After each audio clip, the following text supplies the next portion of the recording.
Hello friends, welcome to Ganesh குட்டி channel. நம்ம இன்றைக்கி ஒரு சூப்பரான இன்ட்ரெஸ்டிங்கான வீடியோ தாங்க பார்க்க போகிறோம்.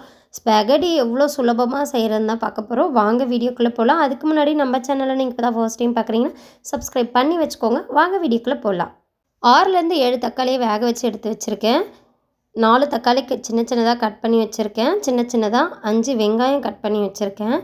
ஒரு கடாயில் தண்ணி வச்சுருக்கேன். நல்லாவே தண்ணி சூடானதோ 2 டேபிள் ஸ்பூன் அளவு சால்ட்டு சேர்த்துக்கலாம்.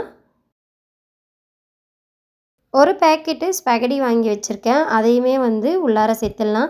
நம்ம நார்மலாக சேமியா மாதிரி தான் இருக்கும். நூடுல்ஸ் சேமியா எப்படி இருக்கும் அதே போல் இது கொஞ்சம் நீட்டு வாக்கில் இருக்கும்.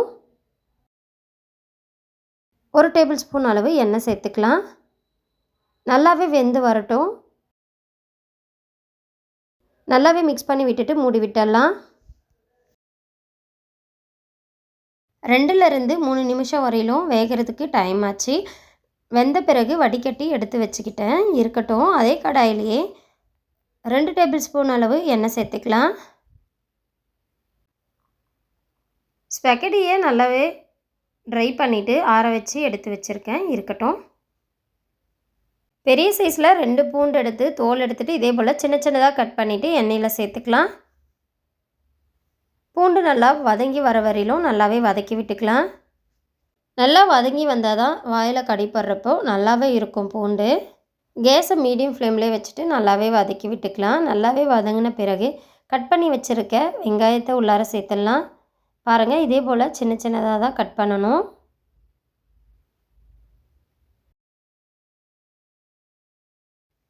இந்த டைமில் வெங்காயத்தையும் பூண்டையும் நல்லாவே வதக்கி விட்டுக்கலாம்.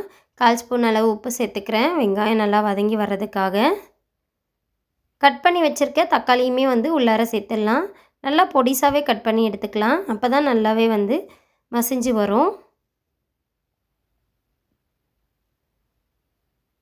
நல்லாவே வதங்கி வந்துருச்சு. இந்த டைமில் சில்லி ஃப்ளேக்ஸ், பீஸாக்குனா போடுவோம் இல்லையா, அந்த மசாலா 1 ஸ்பூன், மிளகுத்தூள் 1 ஸ்பூன், சால்ட் 1 ஸ்பூன், சர்க்கரை 1 ஸ்பூன், இதெல்லாம் சேர்த்துக்கலாம். சேர்த்துட்டு நல்லாவே வதக்கி விட்டுக்கலாம்.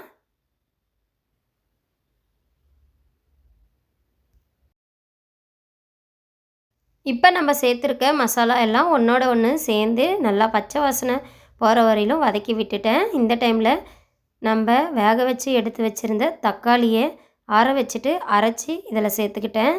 சேர்த்துட்டு நல்லாவே மிக்ஸ் பண்ணி விட்டுட்டு 2 நிமிஷம் போல் நல்லாவே கொதித்து வரட்டும். அதுக்கப்புறம் நம்ம ஆற வச்சு எடுத்து வச்சுருக்க ஸ்பெகடியை உள்ளார சேர்த்துடலாம். கொஞ்சம் கொஞ்சமாக சேர்த்து நல்லாவே மிக்ஸ் பண்ணி விட்டுக்கலாம். பாத்திரம் சின்னதாக இருக்கிறதால நம்ம எடுத்து வச்சுருக்க எல்லா ஸ்பெகடியும் உள்ளார போட்டால் இடம் பத்தாது. கொஞ்சம் கொஞ்சமாக மிக்ஸ் பண்ணிவிட்டு மீதி இருக்கிறத சேர்த்துக்கலாம்.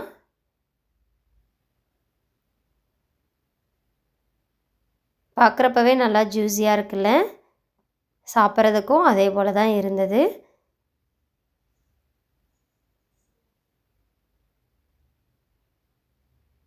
மீதி இருக்கிறதையும் உள்ளார சேர்த்துட்டு நல்லாவே மிக்ஸ் பண்ணி விட்டுக்கலாம்.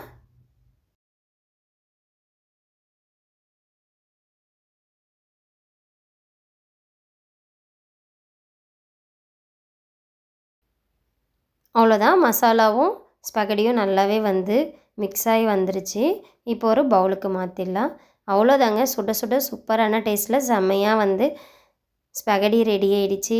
உங்கள் வீட்டில் குட்டீஸ் பெரியவங்களுக்கு எல்லாருக்குமே செஞ்சு கொடுங்க. ரொம்பவே விருப்பமாக சாப்பிடுவாங்க. நம்ம வெளியில் வாங்கி சாப்பிட்றதோட வீட்டில் செஞ்சு சாப்பிட்டா ரொம்பவே ஹெல்த்தி இல்லையா? கண்டிப்பாக ட்ரை பண்ணி பாருங்கள். இந்த வீடியோ உங்களுக்கு பிடிச்சிருந்தால் லைக் பண்ணுங்கள், ஷேர் பண்ணுங்கள், சப்ஸ்கிரைப் பண்ணுங்கள். தேங்க்யூ ஃபார் வாட்சிங்.